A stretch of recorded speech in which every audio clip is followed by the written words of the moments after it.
Hi, welcome back to Module 4 of Straight Line Persuasion.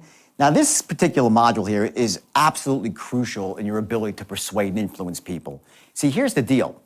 At the heart of influence is your ability not just to sell someone an idea, but on something much more powerful, which is your vision of the future. At the heart of everything, people are never going to, do business with you or buy into your goals that you might have. What they will do, though, is they'll literally give their right arm sometimes to be part of your vision for the future. See, all human beings are thirsty for a vision, but very few people actually have a compelling one. They get caught up in the muck and mire of setting goals that usually don't inspire them and aren't really stretching their abilities. And more often than not, what really holds a person back from being successful is not that they set lofty goals and miss them, is they set very minor goals and hit them. See, the opposite of great is not bad, but I'll tell you what the enemy of great is, and that's average.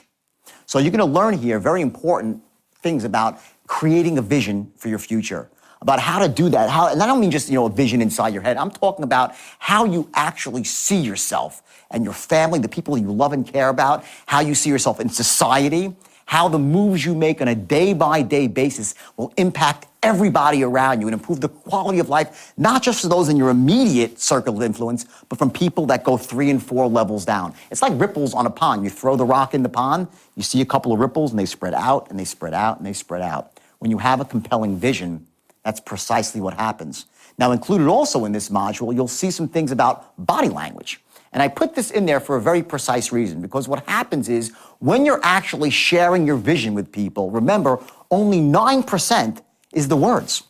The other cues, as we talked about before, are tonality and, of course, body language. How you make eye contact, how you hold your body, those physiological, unconscious triggers that you create in somebody else by the way you look, by the way you sound, and you give off that unconscious understanding that you're a person of influence, that you're a force to be reckoned with, that you're almost a tour de force in your own life. And when you get to that spot, and you'll get there at the end of this module, you're going to find that force inside you I spoke about, and it's waking up more and more. And you're going to go out there afterwards with a newfound confidence and an ability not just to be a goal setter, but to be a visionary. And once you get to that spot, influencing those around you becomes really, really easy. So enjoy the module. Take notes in your action book, and remember that what you're doing right now is going to translate into the real world, not in a minor way, but a major way.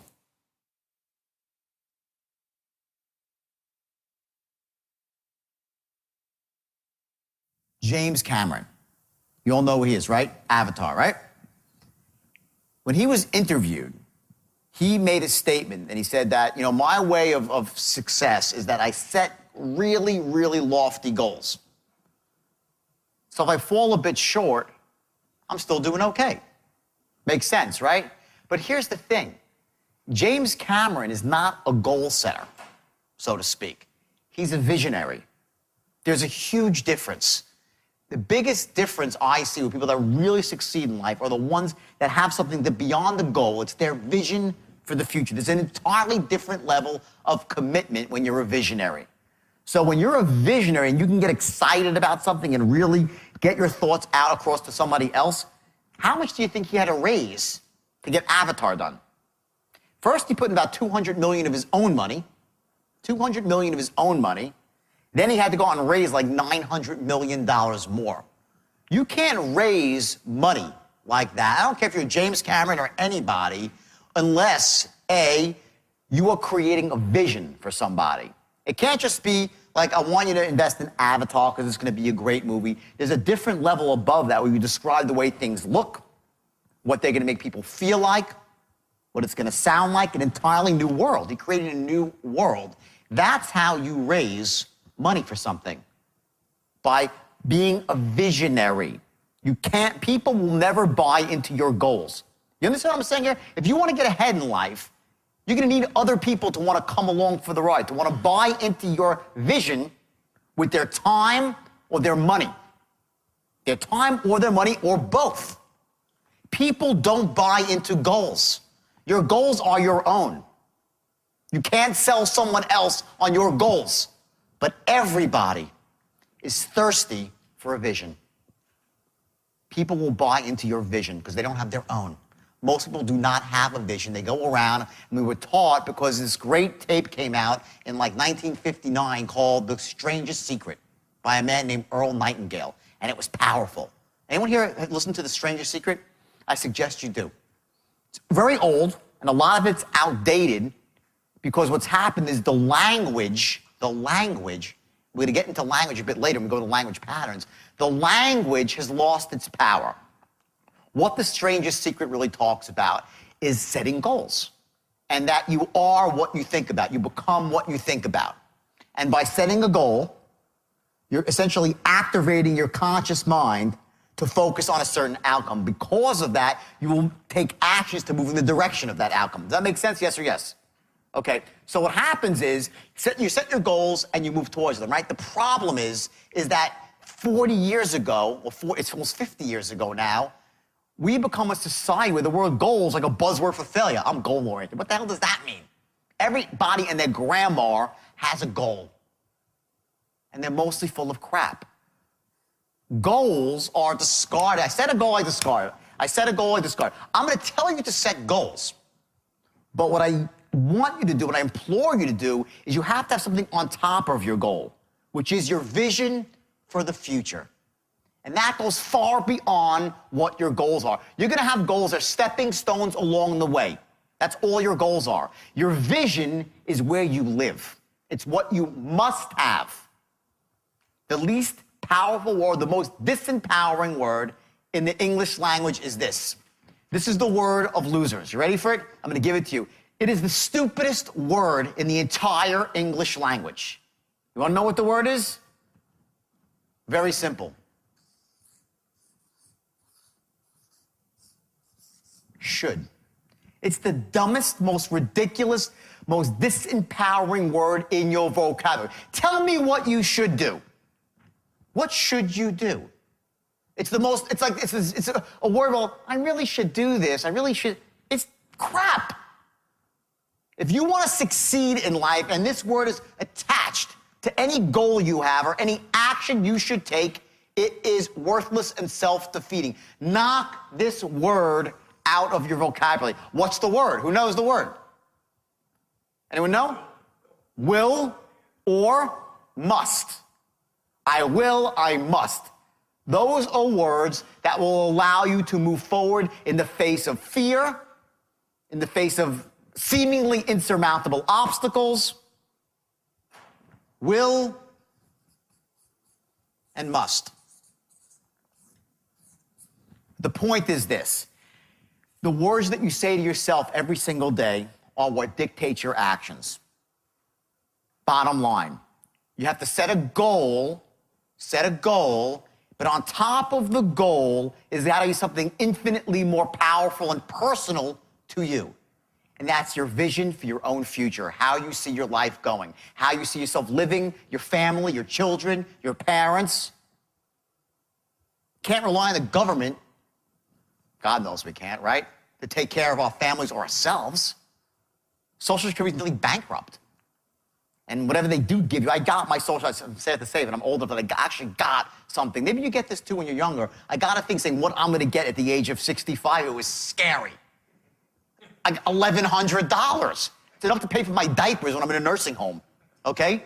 That's what's going to happen if you don't take control of your life. Do you know that at the age of 25, this is something from The Strangest Secret, they polled 100 men, and of those 100 men, they said, how many of you want to be rich? And all 100, I all want to be rich, right? But at the age of 65, only 1 is rich, 4 are financially independent, and the rest are broke.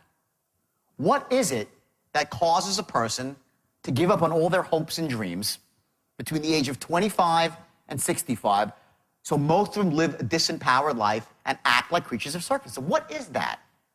What's that X factor that ignites people like you sitting in a room to really want to live your life at the highest level? I'll tell you what it is. It's not the goals you set. See, Earl Nightingale said it was goals, and back then it was true, because back then the word goals meant something different than it means today. Right now, goals are buzzwords for failure. You set a goal, didn't work. My goal is to lose weight, didn't lose weight. Next goal, my goal is to lose more weight, next goal. My goal is to get in shape, next. We don't take them seriously. a vision that relates to you, your family, how you see yourself from the outside. That's called dissociated. Write that down. Dissociated. How you see yourself in your own mind when you make a picture in your own mind. That's your vision of how you see yourself living. And then you step into that vision and you associate in, ASS, associate, to give yourself the feeling, let the feeling wash over you about how you see yourself in the future. That sits on top of your goal. This is your star on top of your goals. Your goals are here, beneath your vision. They're stopping points along the way. Sometimes you're gonna hit them, sometimes you're not. The mistake people make when they set goals is they invest their happiness in the outcome. They set a goal, say, I gotta get to $150,000 in commission this year, and I'm gonna work my ass off until I do. And until then, I'm not gonna allow myself to feel happy. That's a recipe for disaster and a recipe for failure. You set a goal and you detach yourself from the outcome. It doesn't matter whether you achieve a goal or don't achieve a goal. Of course, you want to. Your goal for the goal is to achieve the goal, right? But your happiness is not dependent on the outcome. Or else you're gonna sit there and say, I'll be happy when I get there. How many people have set a goal, achieved it, and said, is that all there is? I have. I know lots of people have. If your whole outcome in your mind is dependent on achieving the goal, you're gonna live a very, very empty, unhappy life, waiting for these little blips in time when you actually hit a goal, and you're like, all right, the goal's now, what do I do now? What's next? Okay, I can get the boat, got the boat, what do I do now? I need a bigger boat. My problem when I was 25 years old is I really didn't have any meaning to what I was doing, the meaning of it all, my why. I didn't really know my why. Okay, I was making money hand over fist, rolling in it, so I said, well, the first thing I did was what? I made $650,000 in one stock trade. The first thing I did was not buy a house, I bought a white Ferrari Testarossa. Why? Because Don Johnson was driving one in Miami Vice. I had to have it. The next thing I did, I went out to the West Coast and I checked into the Regent Beverly Wilshire Hotel. Why? Richard Gere did it in Pretty Woman, took the presidential suite. It was the best. And I'll tell you the third thing I did, okay, which really screwed me over. I modeled myself from TV and the movies. There was one guy, this belief, and those are beliefs, by the way, that were installed in me since I was that big about what is success. Success is a white Ferrari Testarossa. Success means being able to go out to the West Coast with a hot-looking blonde and check into the presidential suite. Success means whatever we think it is. We're all different, okay? But the one belief that screwed me up the most, that really, it destroyed me. I would sue the bastard if I could. There's one guy who really installed the belief in me that screwed me. You know who it was? Bingo, Gordon Gekko. Greed is good. That's what he told me. And I was 23 years old. I looked up at the big screen, and this guy was sitting there saying, greed is good, greed cuts through, bullshit. Greed is not good. Greed is destructive. Greed doesn't cut through and clarify anything. It's ambition that's good. It's passion that cuts through and clarifies. Hard work. Greed is destructive. As soon as you become greedy, and I'm saying this for a reason right now because you're going to find after we're done that you're going to start making a lot more money really, really quick. I just want you to have your head screwed on straight, not because I'm so smart, because I'm smarter than you or above you. I just have been through a lot of pain in my life, and I made a lot of mistakes by having a gift to close and to teach others to close. And I thought it was all about making as much as you can, as fast as you can, and my ethics went flying out the window. And I lost that and paid the price. Greed's not good. It's ambition that's good. It's ambition that clarifies. And you will see on those lines, using the things that you have learning here this morning so far, especially this afternoon, we're going to get really specific on tactics and on strategy of how to close. And then we're going to hammer it home tomorrow. You're going to find that your commissions are going to soar. And if you're managing other people, it's going to be like turning a key to get them to perform too. That's how powerful it is. But if you go out and it's just about money and try to send it in as quick as you can, it's going to end badly for you. I don't want you to go down the road that I went through and had to make this whole transition where I had to go away from my family, come out, write a couple of wild books about it, and somehow they're making a movie now and Leonardo DiCaprio's playing me.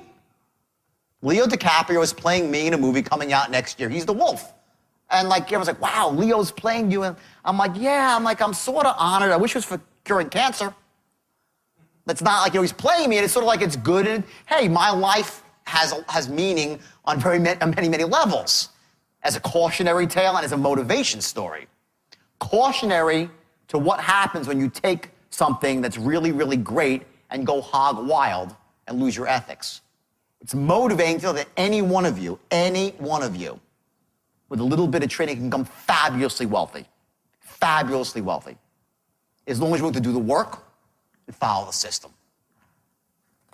Because everything we do from this point forward is going to feed into these three things. What are they? What's number one?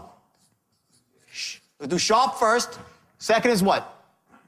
Enthusiastic as hell. And three, force to be reckoned with. An expert. You're a force of nature. A tour de force. These three things, everything that we do is going to feed these three things. And here's another one. We're going to have to make the following cases. Write this down. This is the key to selling. These three things have to be accomplished before you can close anybody. Number one, they have to love your product. Write that down. They have to, number one, love your product.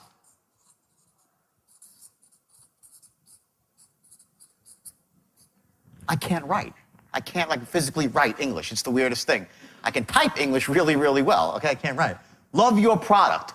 Number two, they have to trust you.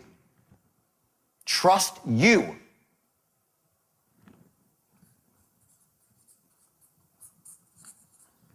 And number three, they have to trust your company.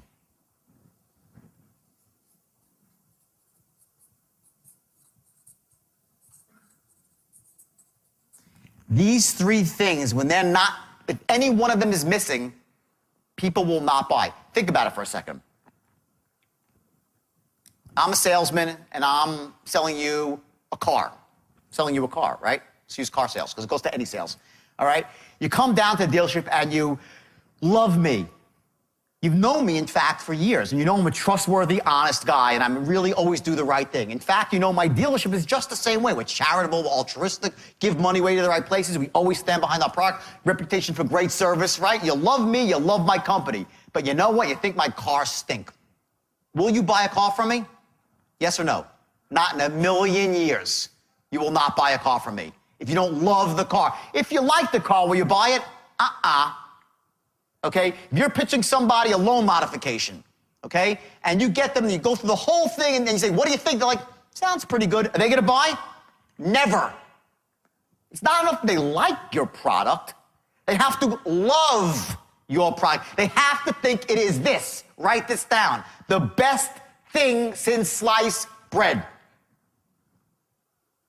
The biggest mistake salesmen make is they try to close with emotion because they read some frickin' sales masters. People don't buy on logic. They buy, oh, yes, they do. People buy on logic. Hello? We're not stupid. If you try to impulse somebody without logic, maybe you can get them for a moment. They'll renege. They'll change their mind. But closing without logic is fighting a serious uphill battle. If they don't think your product is the best thing since sliced bread, you are in serious trouble trying to close them. So let's do it now. You hate my product, you love me, you love my company, sorry, sell me something else. Next scenario. You love the car, you've always wanted this car, and you love me. I'm a great person, I'm trustworthy, I'm honest, I'm altruistic, treat my friends well, have a good heart. But my company's shady, and you just know, because you've heard from everybody around town, that they ain't gonna do the right thing. Will you buy from me? You'll say, can you go work in another company? Yes or yes, right? They still won't buy. Likewise, You're a consumer. You walk into a dealership, and I had this very experience less than 90 days ago. I walked into a Porsche dealership, and I just had a bug up my ass. I wanted to buy the Porsche Panamera. I wanted this car. I was going to buy this car. It's a four-door Porsche, $105,000, and it's gorgeous. I was going to buy this car. And I walked in, my girlfriend and I, we walked in as like buyer stamped on my forehead. Any salesman worth this would have said, this guy, I said, show me a pen. I would have signed my name. That's how hot I was for the car. So I go in there, and this bastard wouldn't sell me a car. I couldn't get the guy to sell me a car. He had every excuse from, he had to run the numbers, he had to do this, he had to go to the bathroom. He wouldn't sell. I never was so out of rapport with a salesman in my life. He spoke slowly, I speak quickly. He didn't enter my world where I was. He's asking me all these questions. I pulled up in a beautiful brand new BMW 750. I'm qualified. You get it? I'm wearing a nice watch, I'm qualified. Okay? I walked out, I said, I can't believe this guy wouldn't sell me a car. He wanted to, he didn't know how to. Okay? I would, at that point, buy a Porsche from anyone on the planet but him. I don't want to deal with that guy. Okay? He makes me feel like crap. I walked in a positive state, and I walked away in a negative emotional state. Because the state that you're in, does it impact the state of the people around you, yes or no? It does. Your state impacts the state of all those around you. So I walked out of the Porsche dealership, like scratching my head, like, can you believe this guy didn't sell us a Porsche? Now, I never bought the Porsche because the novelty wore off, and boom, I was out of the market. Next place I went to was a Range Rover. I said, let's get a Range Rover instead. Screw the Porsche, right? We go to a Range Rover dealership, okay? I sit down, this guy is a smoothie. He's like 52 years old, smooth car salesman. He blew the sale too. I was gonna buy a Range Rover. I was like, let's get a Range Rover. I walk in there, and we start sitting down. He's, hey, how you doing? All great, everything's pretty good, right? We start talking, okay? I look at my watch once because I'm in a rush. Did he notice? No, okay? He says, well, you have any family? He's trying to create rapport with me as he's doing some numbers. I said, I have a son, he's a soccer player. Then my girlfriend says, oh yeah, my son, we have to leave soon because he's playing basketball in the league. Well, that was it. I heard for 20 minutes about his son that played for North Carolina back when Michael Jordan played for North Carolina, and how he's assigned basketball from Michael Jordan. 20 minutes. The guy went out because he thought he was creating a rapport with me. And finally said, you know what, pal, you're a nice guy. Email me a quote. He had never got around to even giving me a quote. Now, if this is a straight line here, okay? If this is the straight line, and your goal is what, right? The promised land, to make a sale. This is the moment I walk into the car dealership, right? I walk in, right? Now, what's the first thing he has to do? Gain rapport, gather intelligence. Before anything, I instantly, boom, right? So he has a couple of seconds, right? 4 seconds flat to do that. The guy in the Porsche dealership, he failed. So I stayed there for a little while until I left, okay? This guy got me for the first 4 seconds. So here it is, right? In the perfect world, I would have walked and said, hey, buddy. He said, hey, how you doing? I said, don't talk to me. I want a car. Or we'll have a Range Rover. I want the black Range Rover. Great. And I'm right down the straight line, right? I go, boom. That's the perfect sale with nothing. I'm just yes, and I close, right? I walked in the great. How you doing? Great. We spoke for a bit, and we start going off the line because I didn't go right for the say I want the car. I said, hey, I want to come here to look at some cars, okay? If I say I'm here to look at some cars, okay, am I on the line or off the line? Well, I'm off the line, believe it or not. I'm almost on the line, but I'm here. If I said I'm here to buy a car, I'm on the line. Someone calls you up and says, I'm interested in credit repair. Are they on the line or off the line? They're off the line, slightly. Are they in the ballpark? Yeah. They're probably in that first archetype. They want to do it now. But they're not on the line. They're slightly off the line.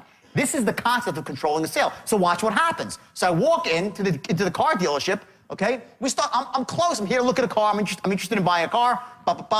We start talking. Oh, you have any family? You have any family? We start talking. He sits me down. He says, yeah, great. Oh, your son plays basketball? Yeah. My son. And he's off to Pluto. This is your boundary. Above and below the line. It's in these areas where rapport is developed and intelligence is gathered. When you go outside those areas, you're done. You're completely out of rapport. You're in Pluto. You've lost control of the sale. You're not pacing, leading, nothing. Nothing's being accomplished, and chances are you will lose the sale. So the idea is, in a very elegant and effective way, is to gain rapport and gather intelligence. Right here, tightly, not too far off the line. By doing that, you're moving the sales forward, you're gathering necessary intelligence to close him later. See, the intelligence, watch what happens. The intelligence that you gather here, you're going to use in the back half of the sale to start narrowing down what it really is that's holding him back, and using his needs to make an airtight, logical case, write this down, and make an airtight emotional case, both. Airtight logical case, airtight emotional case, as to why he should be buying when? Now. It's not enough that he should buy now. This is goal-oriented selling. There's no 10% rapport or 30% rapport.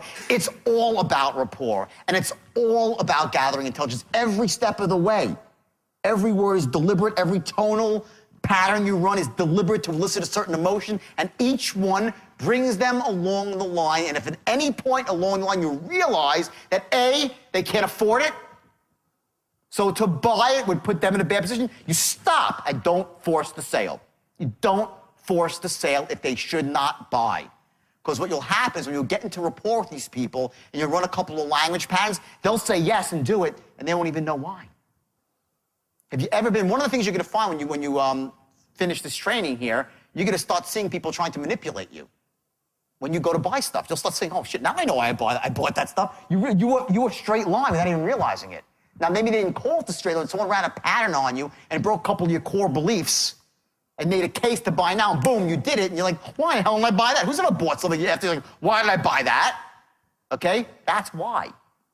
Someone ran a language pattern on you that interrupted your logic center for a second. They made an airtight logical case, airtight emotional case, why you should buy now. They asked for the order, bam, you were in rapport, you did it. That's how we work. That's how we make our decisions. We run movies in our head. To every decision, we say, decision, okay, should I buy? I run the movie in a split second of what it's going to be like and what I'll feel like after the purchase. How will I feel owning this product and using it? How will it make me feel? So now if we're going to make a case, an emotional case, why they should buy now, we're going to have to future pace. It's called future pace. What's going to happen after they buy the product? You're going to, using words and tonal patterns, you're going to create a picture of what it's going to be like and how great they're going to feel using your product and being known as a person who makes smart decisions. Very important to people. Not just how they'll feel using the product, but how they'll feel about themselves for having made a smart decision. How they're going to look in the eyes of their family, in the eyes of people in their neighborhood, and also the fundamental shift it makes in them as human beings, that in the past they were held back from making decisions because of limiting beliefs they had. That power that they get now from making a good decision is awesome. And all that comes along the straight line. So back to this page before, or maybe it's 2 pages before, okay? What are the 3 things, okay? Number 1, they have to love your product. Logical case. This is the logical case. They must love your product. It's the best thing out there. Will they buy it? No. They love it. 2, they must trust you. And in trust comes a couple other things. They must like you, they must trust you, and also extremely important, they must know that you what? Care. Now, how do you say it? I really care? You can't say that. But you can imply it with your tone. And it's so powerful that you'll be such tight rapport, they'll be hanging on your every word. That's the level you have to get to close everyone who's closable. I heard a story today. Someone told me, yeah, I hired this woman for my company, and she went out and she broke all the records in the first 2 weeks and we thought she was blind. You know what, we taped her. No, she's just great. I'm like, well, how good does she sound? She sounds awesome. Oh, no, duh. She sounds awesome. Why do you think they're all buying from her? She sounds... I didn't say she is awesome. There's a difference. I didn't say she is awesome. What I said is she what?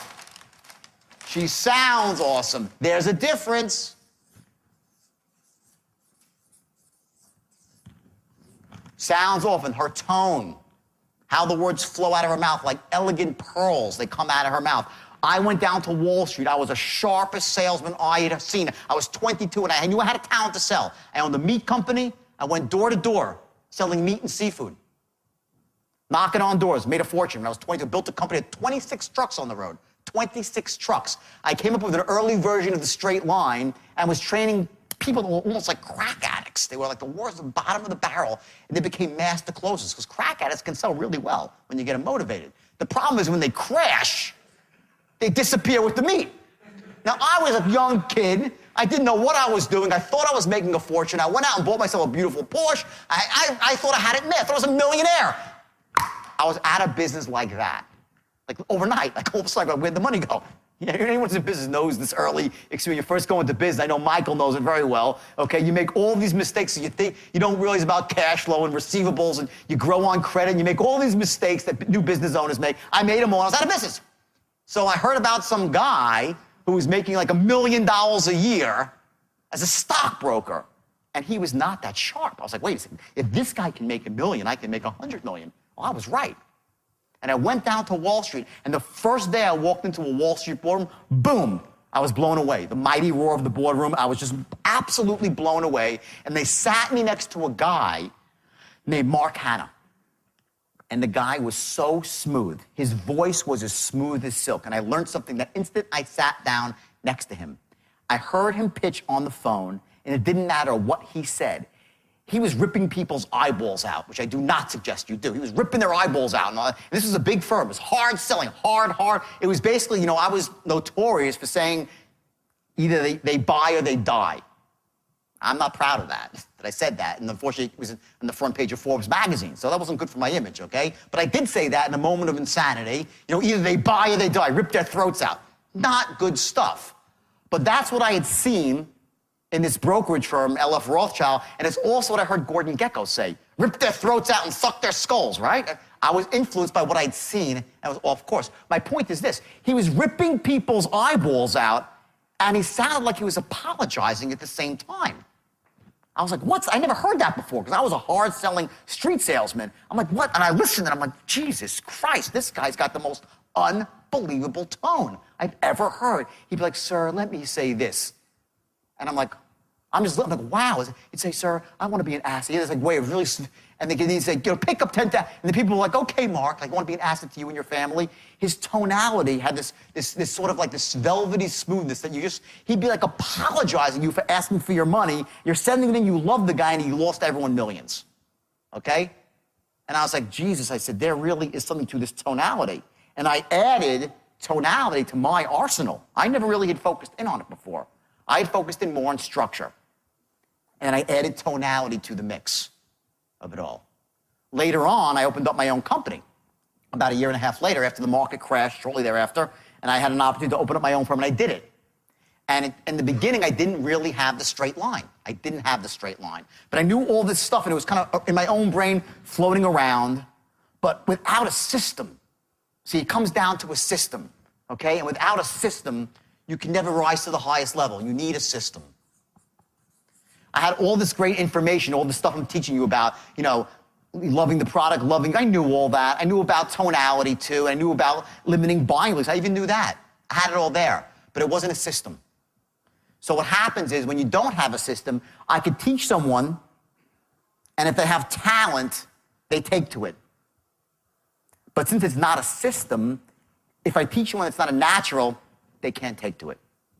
You get it? It's hard to teach somebody when it's not a turnkey system. I want everyone for 1 second, this is a very powerful exercise. I want you right now to think, okay, close your eyes for a second. Everyone close your eyes. I want you to think of the best restaurant that you've ever been to or you've thought about going to. Close your eyes, really get into this, insert yourself into this dream. The best restaurant in the world with such food that you love, an ambiance that's fabulous. It could be anywhere in the world. It could be French food. Imagine the smell, if it's French food or Italian food, the smell of roasted garlic. A beautiful candlelit room with someone that you love and you care about, enjoying the greatest day, maybe your anniversary or Valentine's Day, or someone that you love their birthday. And think of that restaurant and think of the name of that restaurant. And I want you to think about the sign, on a sign. Put the name of that restaurant on a sign. And now open your eyes. Raise your hand if you thought of McDonald's. No, not a soul thought of McDonald's, right? One guy in the back, there's my man, thought of McDonald's, okay. Okay, McDonald's is the most successful restaurant in the world.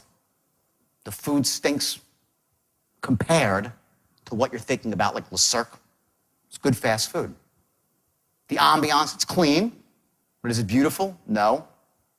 Why did no one think of McDonald's? Why are they the most successful? Because their system for running the restaurant is so simple that a 16-year-old kid can do it. A 16-year-old kid can run a McDonald's, and it's mostly 16-year-olds that run it. When you have a turnkey system that's so effective and so foolproof that anyone can step into it with a little bit of training, take to it, that's a winner. When I turned the straight line philosophy, it was called the straight line method in the beginning, I turned it into a system.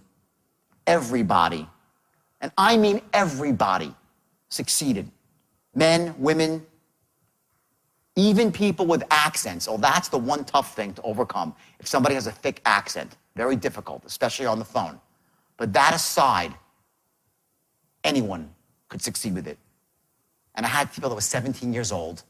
I had one kid I told you was 18, his biggest year, he made $7 million. $7 million.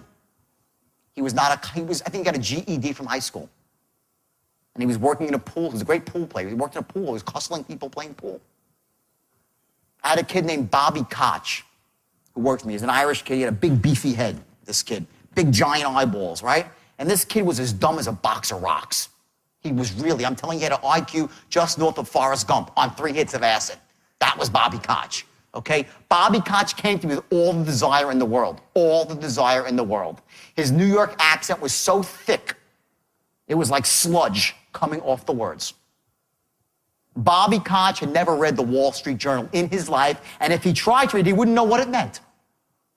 He just wanted to be rich, and he believed in me, and he believed in the place he was working, which was Stratton in the early days, when you could walk in and you were like, oh my God, the wealth was dripping off the walls.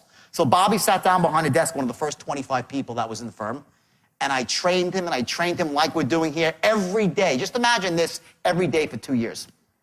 With tonality and structure. You have to learn the looping of the straight line. Just imagine all that for years. Bobby was one of the only people that didn't take to the system. It took him 3-4 months. He was barely getting by. Now, barely getting by was making $150,000 a year at my company. You were considered a piker. 150, you're a piker. No one respect you. But he struggled and he struggled. He went out, finally, and he got speech lessons. I sent him for speech lessons to a guy named Sam Schwat, who was teaching actors how to do dialects, famous speech therapist. And Bobby went out and got speech lessons. He taught himself how to speak correctly. He read the Wall Street Journal every day. And guess what? By year one, at the end, he was making $1 million a year. Bobby Koch became an average year, making $1.3 million to $1.4 million with a vicious coke habit, vicious alcohol habit, a gambling addiction, all the vices. But because the system was so powerful, it didn't matter what, he could roll into work all screwed up and he still soared.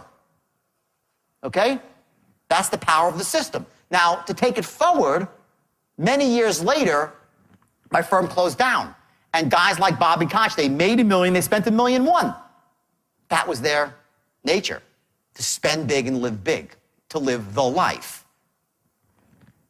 He was broke. Well, what do you think happened to Bobby Koch? He became rich again like that because he had the skill set and he had a system that worked. He went out into venture capital and started raising money and became wealthy, started doing deals, made a fortune. He went into, he was selling artwork for a while, an art a thing online or something he was doing. Made a fortune. On and on and on and on. It's the skill set that carries the day.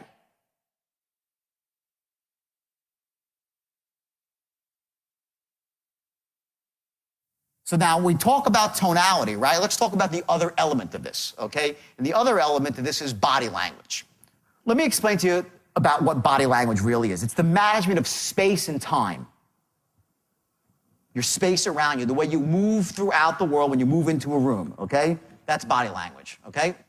Men and women are entirely different. When you're selling a woman, when you're persuading a woman as a man, okay, you need to stand directly in front of her. You do not stand off to the side. And when you stand with a woman, you have to stand away at least 2.5 feet. Write this down. This is crucial. If you invade a woman's space, woman, am I right? If someone invades your bubble, are they out of the thing? 2 seconds, they're out, right? They're all laughing. They know. Okay, I see men, I used to call them space invaders. Who knows a space invader? You have a friend, everyone knows, like, you hate the guy, he's usually a spitter too. And you're like, right? But the worst thing is a space invader. He comes up, he's in your bubble, okay? When you're selling a woman, okay, you stay 2.5 feet back and directly in front, not off to the side, because she thinks she wants to see your hands, a woman. This is true. This has been tested clinically. I'm not making this up. I promise you. It's true. For men, okay, a man on a man, you never stand directly in front of a man and face a man. You stand off to the side. Do not confront a man head on. It's adversarial. Okay, if you're trying to persuade a man, okay, you stand off at an angle. Men always meet at angles, okay?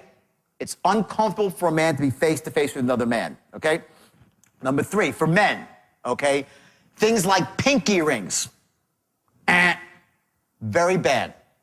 It's been proven that if a salesman puts on a pinky ring, the level drops of closes drops dramatically. Goatees. If they're really well trimmed, they can be okay, but goatees can be a problem. Facial hair. Just letting you know if you have one, okay? Got one right there. He sells on the phone, right?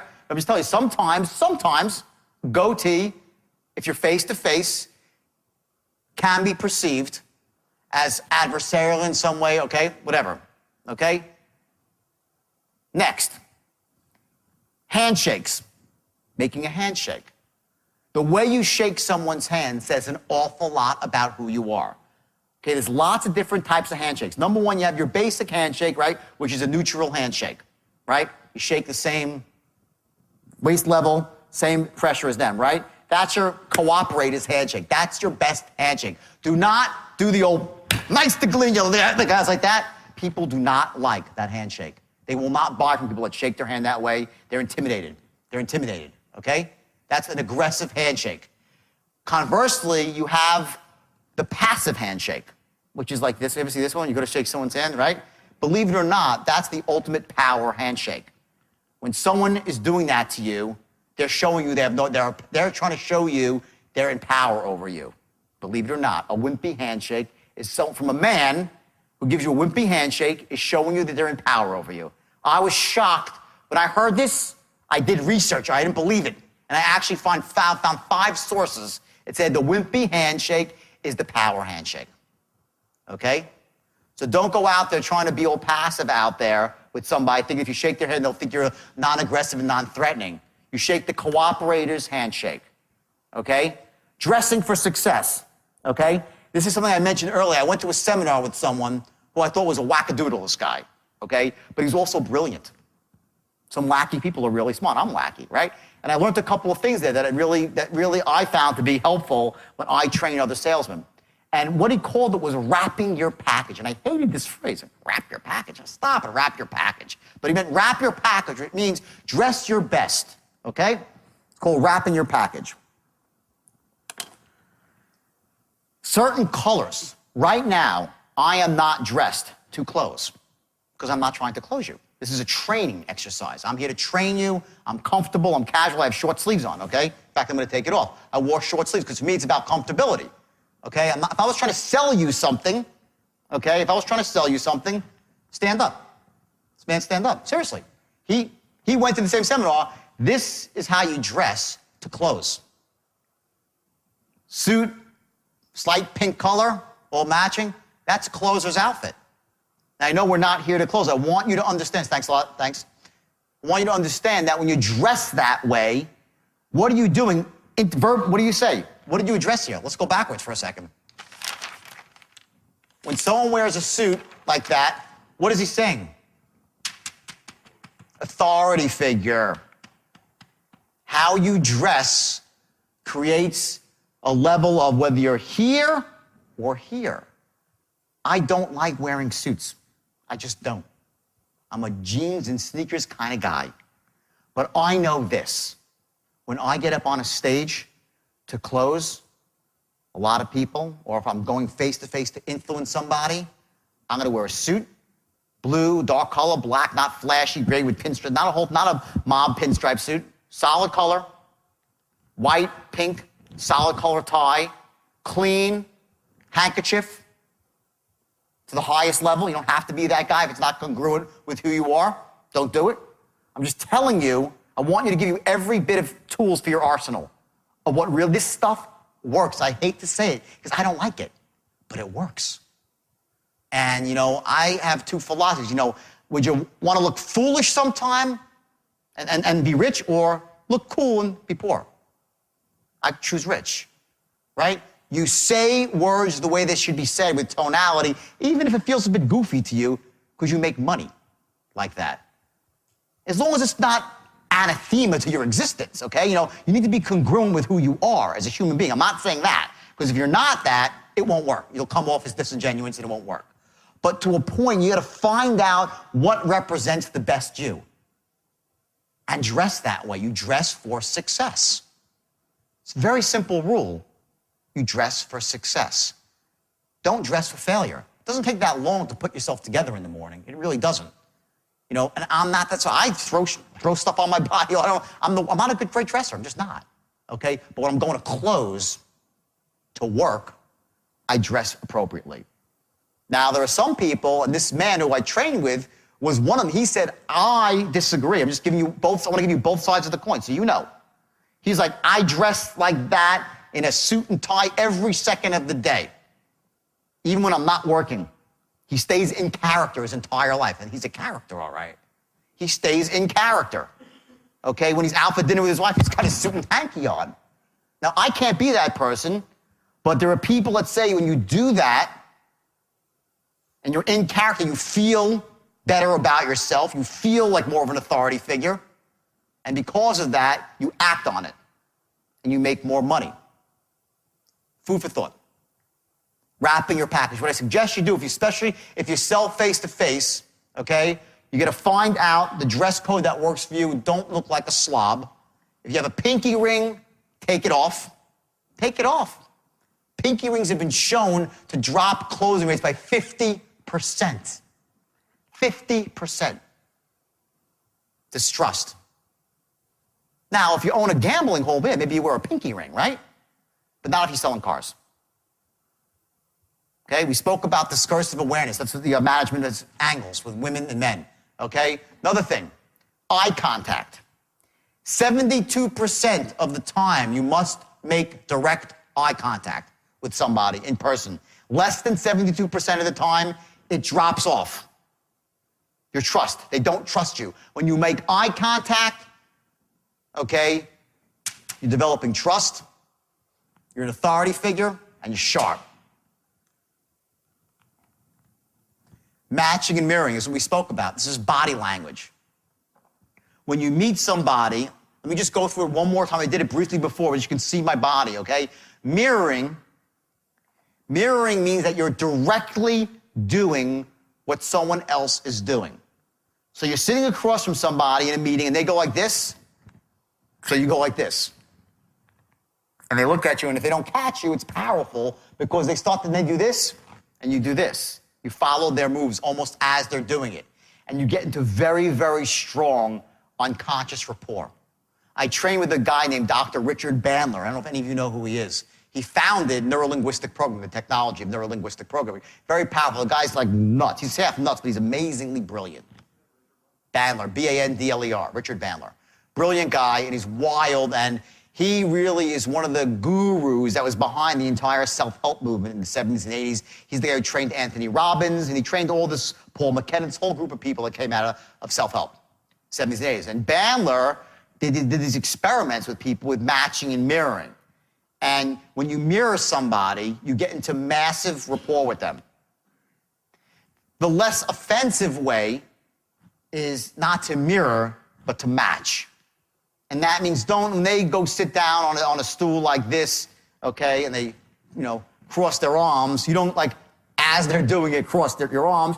You wait a few seconds, jiggle around, and then you cross your arms, okay? If someone's sitting with their legs crossed, okay, then you wait a few seconds and you cross your legs and you settle into the same posture that the other person is. This is usually hugely powerful for gaining rapport in person. Don't underestimate this. It operates in a level you can't quite grasp. It's an unconscious level. Look at the opposite. Just understand. Let's say you walk in someplace and someone's flailing their arms about and they're just out of, you're in a calm state and they're in an opposite state, they're all agitated. How do you feel about that person? Out of rapport, right? You're instantly, you're standoffish, right? Well, just imagine the opposite of that. The polar opposite would be someone who moves just like you. Someone who speaks just like you. Someone who vibrates at the precise level and frequency that you do. That's what matching and mirroring is all about. To get into them in their world, to enter at the same level, and to slowly move that level up or down, depending on what part of the presentation or close you're at, to create the appropriate emotion that allows them to make the right decision, which is to buy your product. That's body language. Now, when you're on the phone, and you can't do all that stuff, you have to accomplish it all through tonality. And a lot of us sell on the phone, and it's more and more because, we're phone, internet, right? We do stuff on Skype. They can't see your whole body, whatever it might be. Okay, it's going more towards that. So remember that in the absence of physical communication, 9% is going to be your words, and 91% is going to be your tone. Make sense to everybody? Yes or yes? Good? Okay. Sort of create your own personal vision quest to actually go from the point where you watch something on a DVD and actually internalize it and make it real in your own life. I want you to write it down. I don't want you just to think about it or even visualize it. I want you to feel it. I want you to smell it. I want you to taste it. I want you to be able to touch it. I want this to become so powerful to you that it's going to help you really take that why that we spoke about earlier and make it real in your own life. Now, also important here is to take actions in the real world. You made some notes in your workbook, your action book, and I want you now to take action specifically. Write down that vision, spend at least 15 minutes clarifying the vision, and once you have this vision written down, I want you to share it with someone else, someone that supports you, someone that you can trust. You go through these modules one by one. You're doing a great job so far, but stick with it. Each one's a building block. It's specifically designed, one on top of the other, to cumulatively get you to a point where you'll be unconsciously confident at straight line persuasion. And when you're there, watch out. The world will be your oyster.